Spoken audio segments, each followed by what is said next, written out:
আপনারা কোনো টাকা ছাড়াই কিন্তু জৈব সারগুলো আপনারা উৎপাদন করে গাছে দিতে পারেন, একদম টাকা লাগবে না। শুধু কি হবে, আপনার এইরকম একটি ড্রাম কিনতে হবে, এরকম ড্রাম কিনতে পারেন অথবা বড় বালতি নিতে পারেন, এরকম যে কোনো পাত্র যেটাতে পানি লিক করে না, এরকম একটি প্রোডাক্ট যদি নিয়ে নেন, সেখানে আপনারা করবেন কি, আমরা সবাই সচরাচর আমরা রান্না বান্না করি, রান্নার যে কিচেন ওয়েস্ট গুলো থাকে বিভিন্ন ধরনের যেগুলো আমাদের প্রয়োজন পড়ে না, আমরা এগুলো কিন্তু ফেলে দিই। এটা না ফেলে দেয় আপনারা করবেন কি, এইরকম ড্রামে এগুলো রেখে দিবেন, দিলে এটা মোটামুটি 30-35 দিন পরে কিন্তু এটা সারে পরিণত হবে। এর সাথে কি করবেন, একটু টিপস খাটাইতে হবে, সেটি হচ্ছে আপনার মোটামুটি যখন অর্ধেকের মতো কিচেন ওয়েস্ট হয়ে যাবে তখন 2-3 ইঞ্চি আপনারা কোকোপিট দিয়ে দিতে পারেন অথবা মাটি দিয়ে দিবেন। তাহলে কি হবে, ভিতরের গুলো দ্রুত পচে যাবে এবং গন্ধ বাইর হবে না। এরপর আবার কিছু অংশ দিবে, তারপরে যদি মনে হয় কিছুটা গন্ধ বাইর হচ্ছে, তাহলে আমরা নর্মাল আমরা চিনি কিন্তু পটাশ সার, যেটা লাল সার অনেকে বলে গ্রামে, এই সারটা হালকা একটু পরিমাণে উপরে উপরে দিয়ে দিবেন, দিয়ে দিলে দেখবেন তেমন একটা গন্ধ বাসনা আসবে না। আর এছাড়াও আমি কিন্তু শুধু যে কিচেন ওয়েস্ট দেই তা না, আপনারা যখন বাগান করবেন, যেমন এই সাইটে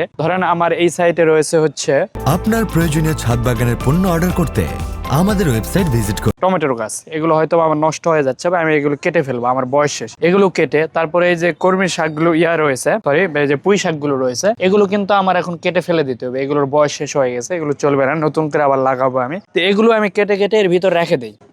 দেখবেন এই যে এখানে কিচেন ওয়েস্ট রয়েছে এবং এই যে পুঁই শাকের ডালগুলো রয়েছে, এটা দিয়ে রাখছি, এটা মোটামুটি অনেকটাই পচে গেছে, আর হয়তো বা 15-20 দিন যদি থাকে তাহলে এটা আরো পচে যাবে। এটা তেমন কিন্তু দুর্গন্ধ আর নাই, শুরুতে একটু ছিল, এখন অনেকটাই নিষ্ক্রিয় হয়ে গেছে এটা। তো এইভাবে যদি আপনারা একটু কিচেন ওয়েস্ট দিয়ে বা গাছের ডালপালা যেগুলো ফেলে দেয়, এগুলো আমি দিয়ে পচায় একটা সার তৈরি করতে পারবো, যেই সারটা আপনার হচ্ছে গাছের গোড়ায় দিলে অনেক ভালো উপকার পাওয়া যায়।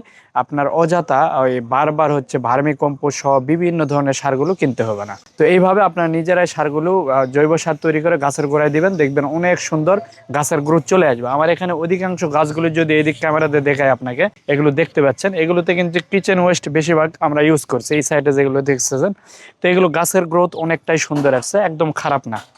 এগুলো বেশিরভাগই আমরা রাসায়নিক সার তেমন না ইউজ করি, খুবই কম, হয়তো হঠাৎ 2-1টা দিয়েছি আমি, তাছাড়া কিন্তু দেওয়া হয় নাই।